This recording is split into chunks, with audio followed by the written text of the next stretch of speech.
P5 Plus. Amigos, bienvenidos. Estamos en un programa más de Platícame un personaje.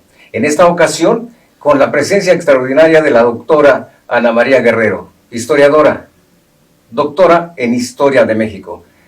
Ana María, bienvenida, muchísimas gracias.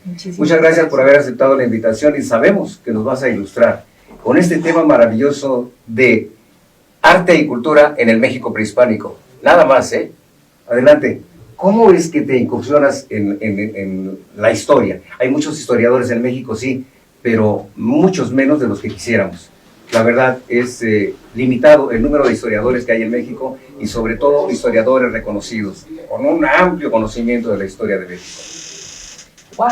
Esa pregunta sí que es la pregunta del millón. Fíjate que yo estudié ciencias políticas y a la mitad del camino me di cuenta que no era algo que me apasionaba y decidí terminar esa licenciatura y hacer algo que me hiciera la persona más feliz.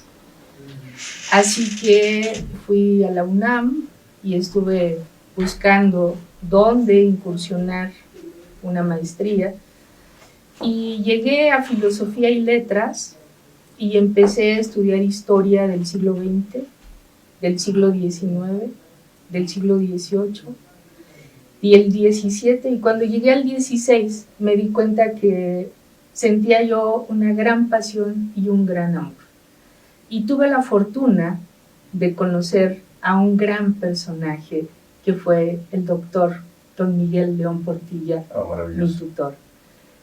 Y estando en Filosofía y Letras, en la maestría en Historia, tuve la fortuna de conocer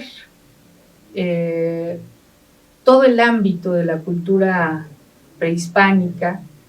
Estuve estudiando náhuatl y mi intención era básicamente dedicarme a la cultura náhuatl del centro de México. Sin embargo, la vida te lleva y te trae.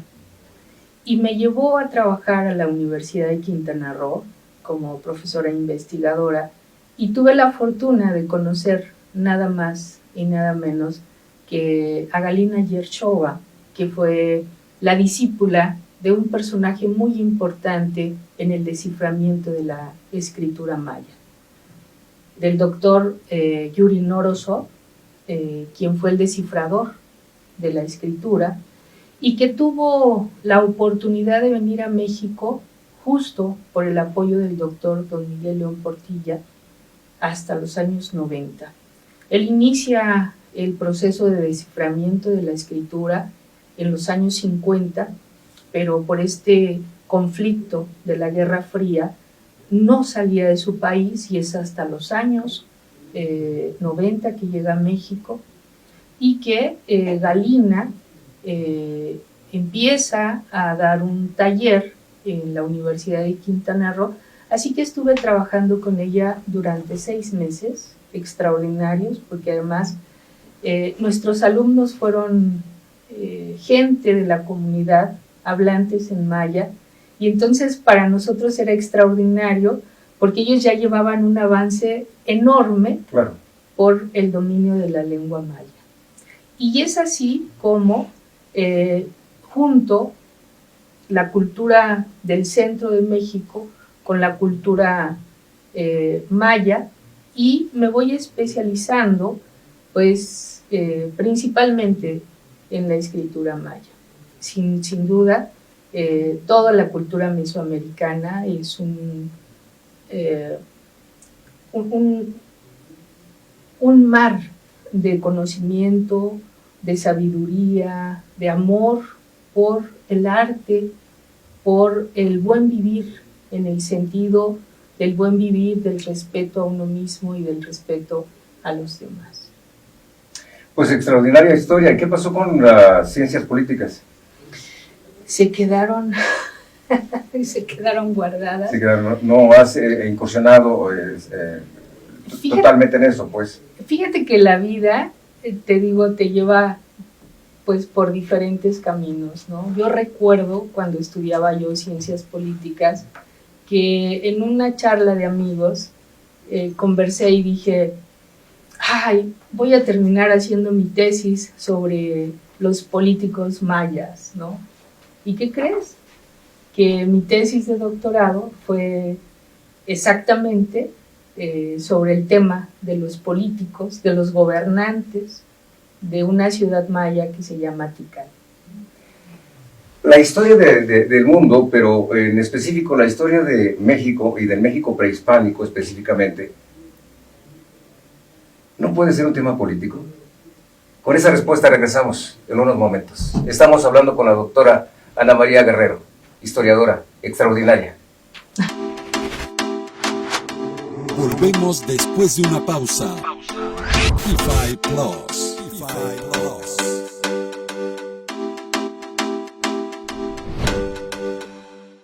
Amigos, estamos de regreso. Estamos hablando con la doctora Ana María Guerrero en su programa Platícame un personaje. Y la pregunta es, ¿la historia del México prehispánico también puede ser política?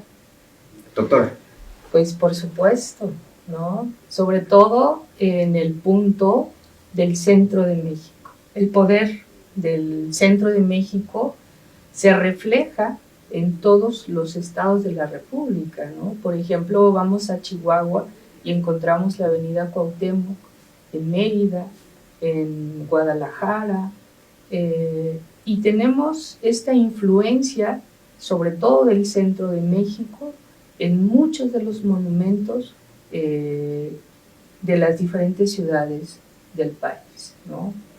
Y por supuesto que la historia de la cultura mexicana, en este sentido de la cultura mexica, fue una gran historia, ¿no? Fue un gran poderío de un grupo de personas que sale de una ciudad que se conoce como Aztlán y van a empezar a migrar a partir de la promesa de Huitzilopochtli, que les dice que los va a llevar a ser grandes personas, que van a conquistar muchas tierras y los va a llenar de quetzal, de flores, de agua caliente, agua fría, en fin, de un paraíso donde ellos van a ser señores. ¿Hay un manejo de masas entonces ahí?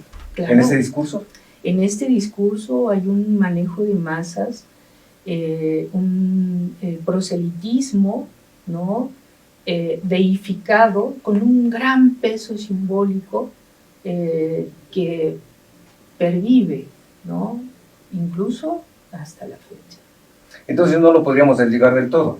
Quizá si yo observara detenidamente, pensaría que si bien la historia como bandera te ha arropado, la política sigue estando vigente en todo discurso histórico. Claro, por supuesto. ¡Qué maravilla! Y podemos quizá identificar en el México prehispánico un personaje extraordinario. Nosotros hablamos de arte y cultura en el México prehispánico y tenemos un personaje maravilloso que pudo amalgamar la política con las artes extraordinariamente y se llama Nezahualcóyotl. ¡Wow! Ese personaje es mi héroe, es mi personaje favorito. Sin duda, hay un documento que edita el historiador Chavero en el siglo XIX, de un trabajo que hace un tataranieto de Netzahualcóyotl, que su nombre es Iztlizóchitl, así se llamó el padre de Netzahualcóyotl, ¿no? Y nos platica allí todas las aventuras de Netzahualcóyotl para poder recuperar el gobierno que había heredado de su padre, ¿no? Por parte de su madre eran familiares de los mexica, así que para proteger a este Netzahualcóyotl lo invitan a vivir al centro de México. En el centro de México, Netzahualcóyotl va a aprender mucho de la cultura mexica, ¿no? Va a hacer trabajos extraordinarios como el canal de agua que viene de Chapultepec al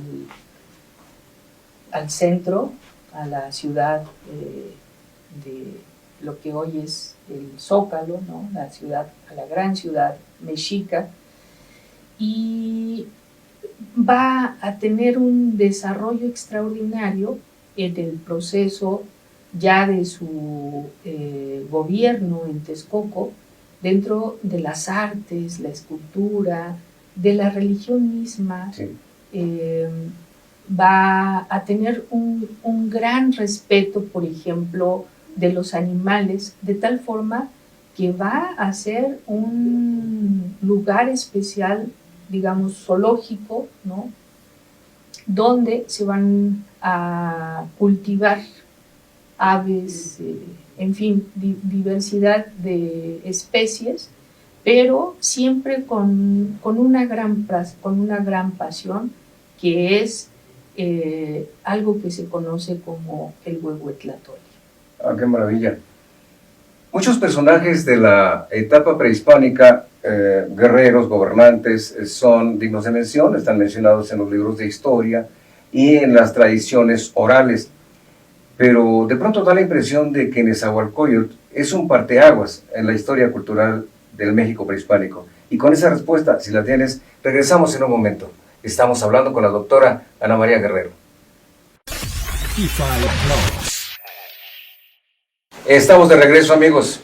Doctora, la pregunta ¿es un parteaguas Nezahualcóyotl en la historia cultural del México prehispánico? Yo considero que sí, sobre todo en la parte religiosa, que siempre está combinada con arte, con escultura, con cantos, con el concepto de Ipalnemohuani, ¿no?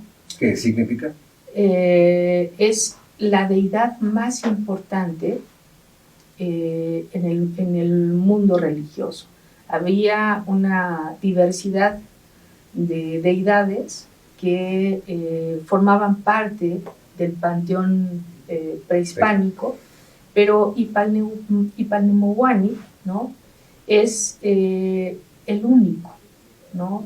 Hace una gran cantidad de poemas cuestionándose precisamente la existencia de nosotros los seres humanos en este plano y cómo debemos pues estar en comunicación con esta gran deidad. Es una parte muy profunda que a veces no se alcanza a entender, ¿no? Es el Señor del cerca y del junto, es el Señor omnipresente, pero sin embargo también se considera, de acuerdo a las crónicas posteriores, ya con la llegada de los españoles, a este personaje que es femenino, pero que es masculino, sí, o meteor, ¿no? Y todo esto da sentido, pues, a una visión diferente de el trato que se tiene, por ejemplo, a la misma sociedad, al respeto a la naturaleza y sobre todo al respeto de uno mismo para ser exitoso en lo que uno es. Es decir, cuando uno es pintor, es el mejor pintor. Cuando es arquitecto, es el mejor arquitecto. Y es esta identidad de ser mismo, pero con el gran Señor del universo o Señora del universo. Sí. La cultura prehispánica observa desde que te escucho una descarga filosófica intensa.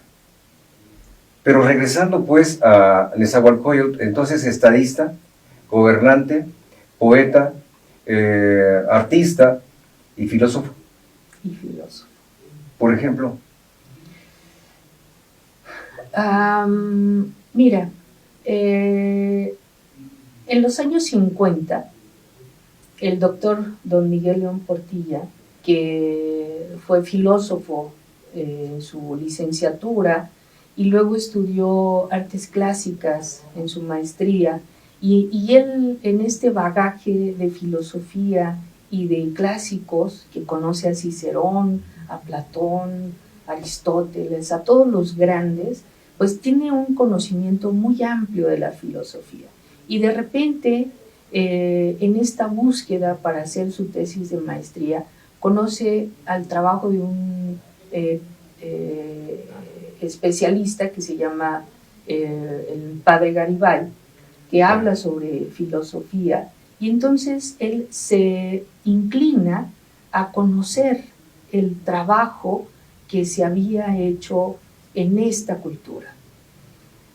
Y se encuentra con algo que se conoce la Huehuetlatoli. La Huehuetlatoli es un huehue, que viene de güey, que es grande, ¿no? O que quiere decir, algunos lo traducen como viejo, pero no, esa es una forma despectiva de decir huehue, sino como es grande, ¿no? Como nosotros vemos a nuestros abuelos, grandes personas. Y tlatoli, que quiere decir palabra, es la palabra grande, claro.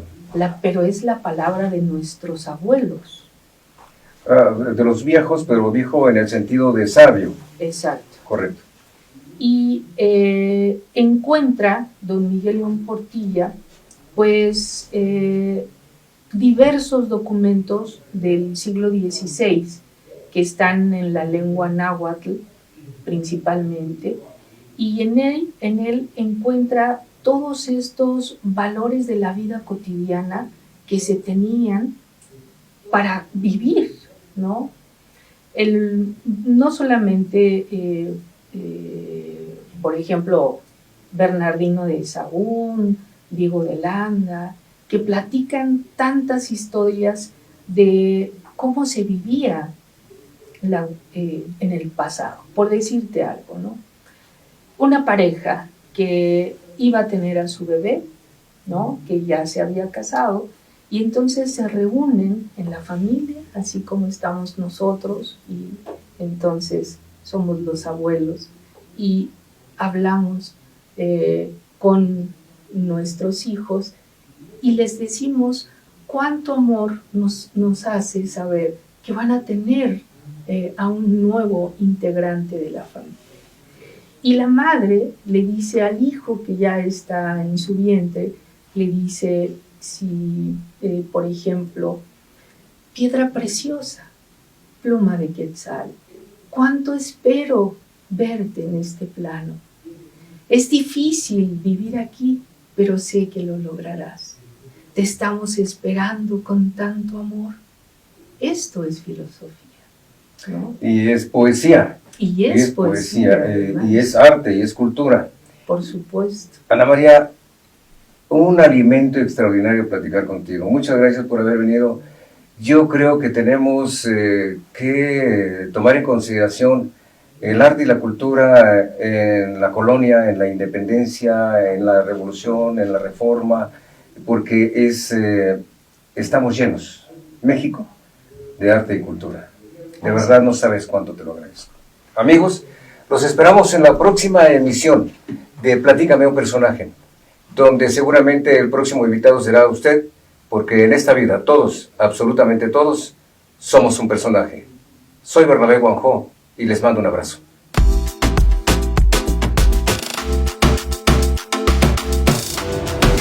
P5 Plus.